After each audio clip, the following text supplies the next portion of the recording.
and business development, skills development meet.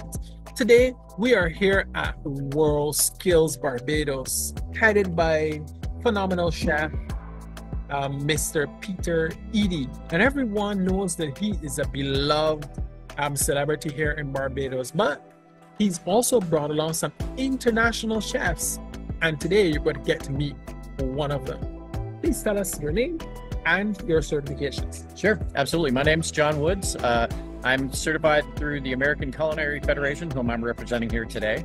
I'm a certified executive chef, a certified working pastry chef, and approved certification evaluator. I'm currently a secondary instructor in Florida in the US. Okay, now, first of all, tell us about the certifications. Sure. We want to know about the certifications because I want our audience to understand the level of caliber that you brought to Barbados. Sure. So the ACF, the American Culinary Federation, has a tiered or stepped,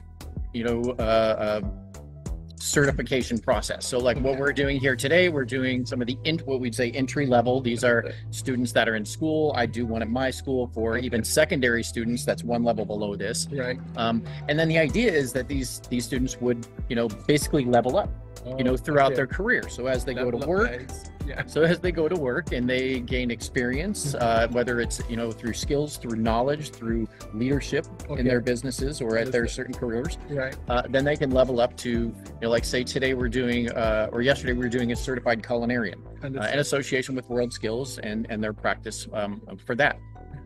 Their next step would be to certify as a sous chef. So an under chef, as the French would say, that is the second in charge, and then would be a chef de cuisine, and then an executive chef, which is my level, and then a master chef, which is kind of the pinnacle. That's the ultimate. It's very hard to do that. We have a master chef here today, so that's great. I met him. And then there's also levels for pastry. There's also levels for administrators. And it's just a way to validate your career, not only to yourself, through achievement, but also to others. So people come into your restaurant, people come to your school if you're an educator, and they know that you have demonstrated a certain level of knowledge, a skill, and the third component of that is experience. A lot of levels require you to have a certain amount of work experience or have supervised a certain amount of people within your job or your school or whatever your role is. Okay. Now, chef, a lot of persons have years of experience working in the hotel sector, working in restaurants, but they don't have certification. This is an inroad for them, right? Oh, yeah, absolutely. Yeah. You don't have to have, if you have some education, that's great. If you have just practical experience, you work in a hotel, you own a restaurant, you've been, successfully doing that for a certain number of years, you can go to the ACF and you can, explore what level you think you're at and ask representatives, people like myself or Chef Dews or Chef Thrash who's here today, or even contact the ACF directly, and they can kind of guide you and say, you're probably at this level if you want to apply, because there's an application process, and then you begin the process of taking the exams. There's written, there's a practical, and then demonstrating your work experience. Now, Chef, we hear a lot about Michelin stars. Sure. Yeah. On this level of certification, how does it mirror the Michelin star? So our level here today certainly is not to that. When you're talking about students that are doing culinary and you're talking about entry level, you get up to the chef de cuisine, the executive chef levels. Those are certainly relatable to the skills that a Michelin starred chef or a Michelin starred restaurant should have, in their restaurant or in their business, whatever that hotel, whatever that might be. So when you come in here now and you're going to look at these entry-level chefs, right? What are you looking for? So I'm looking at this level, work processes. Work process. Are they clean? Are they in uniform? Do they keep their area neat and organized? Are their work processes organized? Do they know how to manage their time? Right? Because if you go into a restaurant, you expect service in a certain period of time. You expect that food to be well prepared. You expect it to be safely prepared, right? So it's not contaminated anyway. And you kind of expect a certain level of skill from those that prepare it. So we're kind of looking for those basic skills at this level. And that's the whole idea of that tiered system, is that, you get that ground level, that entry level, and then at each step you are leveling up. You're learning the next level of expertise, and then going further and further. And of course, the tests and the exams get harder, you know, along the way. Yeah. Well, as you can hear, guys, that being a chef is about levels. Entry level, right? Sure. And what he is saying here is that even though these chefs are entry level cooks, preparing themselves for careers and have been in careers for years, what they're trying to do as assessors is to figure out whether or not they are at the level that they say they are at through these competency tests that they go through. Correct? Correct. Absolutely. All right. Yeah. So they are now at stage what today? So this is their final day. Okay, final you know, day. for the WorldSkills qualifying. So these, you know, we'll select, you know, through their scores and through their work processes. You know, we'll look at the top students, and those students will then train for the next year to see who will get the opportunity to represent Barbados. Understood now. All right. So from the beginning, just explain to us the WorldSkills.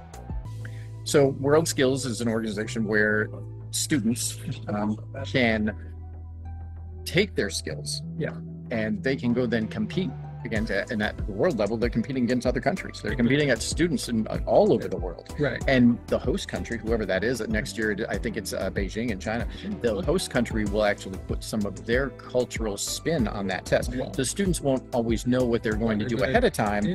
They'll get some parameters, but they'll know, hey, if we're going to China, I better brush up on, you know, what that cuisine is, because I'm going to get something from there.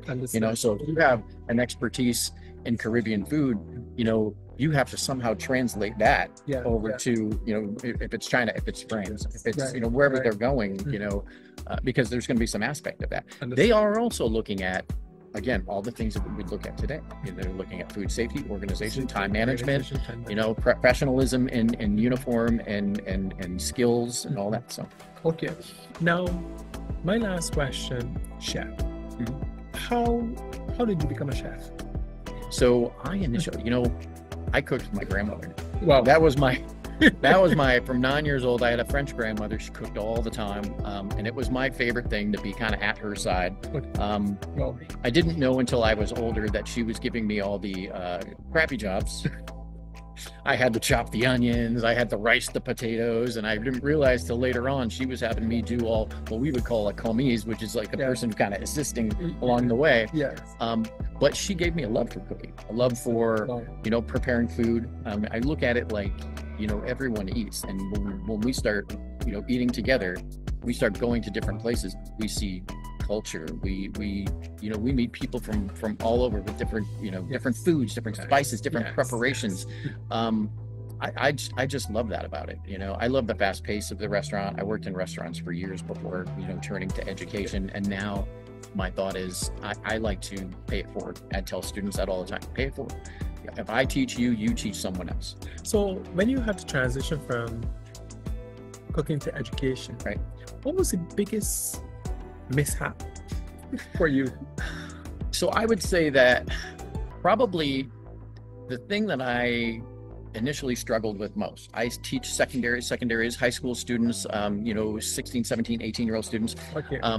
I had always worked in kitchens, always trained students. We always had people in the kitchen that were young people, but I might have, you know, 10 cooks and might have one of them that's 16, 17. Now I'm in a room by myself with 20 kids that are 16, 17, and they all have knives. So it changes the way you talk to them, for sure. And so that was kind of an adjustment initially, you know. Patience, certainly, you know, as chefs, we don't always have patience, because, you know, that is a go. Right. That is, it's a profession where you are always moving, you're always going. If you stop, you're behind. And so learning patience with students was another thing for sure. It's been very fulfilling. I'm not sure that I would want to go back at this point. I really enjoy what I do. You know, I've been probably teaching 20 years now, and so, and having this opportunity to come out here and work with these students, my first time in Barbados and my first time coming out and evaluating at WorldSkills. Oh yeah. Have you gone out to do anything in Barbados yet? I've been working The whole time. One of our evaluators has promised to take me to the beach on Saturday. So yeah, you have to experience. Yeah, you have to experience Barbados. Guys. Absolutely. And it is such an honor to have you guys here. Oh, I mean, the honors are mine for sure. When we look at the levels of certifications that we're talking about, this is an open door to the world for Barbados. Yeah. Yeah. And yes. the reason why we're speaking to Miss why we're doing this is because we want the world to know what we're offering. But it's international. Absolutely. I've been very impressed with the students this week. The students, they've done a really, really great job. It was beyond my expectation what I've seen so far. And for what they're doing, these students, it's 3 days of testing. They've come in every day, 4 hours cooking under scrutiny. We're standing over them, we're watching that. You know, that's a hard thing to do. Yeah.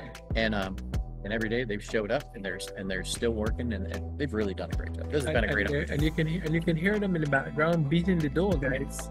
This is serious test, guys. I want to pivot a little. As we finish this interview, first I want to say thank you so very much for joining us here. Thank you for having me. Yeah. And Portuguese Made Easy. Have you been to Brazil? I've not been to Brazil. Can you say anything in Spanish or Portuguese? I know. I say poquito español. Very, very little. It is a goal that I'm going to learn Spanish. I want to go to, I want to travel a little bit more, and that's. I spoke to my wife recently about that. We need to learn Spanish. I spent some time in Puerto Rico last year doing some certifications, and I realized that, I'm a stereotypical American that only speaks one language, and I want to change that. So. And you know that chefs are commonly known to speak various languages because food is a different language. Yeah. French and Spanish. Yeah, sure. Yeah. So I want to teach you then a word. Okay. In Portuguese. All right. Okay. That you can say to your audience. Obrigado. Obrigado. Obrigado. Obrigado. Exatamente. Thank you so much.